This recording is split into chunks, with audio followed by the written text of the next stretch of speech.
Guys, I have my Pet Vet wooden playset here and my puppy's hurt, so I'm gonna take him to the vet. Hey guys. Hi. My puppy, he got hurt. Yeah.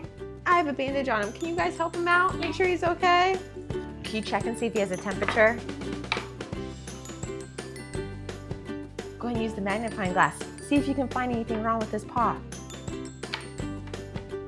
Can you take some x-rays? All right, he's gonna take some x-rays for us. Is it broken? Nope. Oh, that's great news. See me a shot? There we go. Oh, that's gonna make him feel better.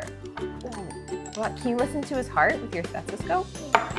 How's it sound? Yeah. Sounds good? All right, what about this blood pressure Oh yeah, I cuff? can do it. Can you do that? How's his blood pressure? Look inside of his ears. He's not good. He's not okay? Oh boy, what do you think we have to do? He has a splinter. Oh, go and get that splinter out. Put a bandage on his paw where that splinter was. All right, guys. What about this? Can we put the cone on him? Is he all better? Thank you guys so much. Thank you.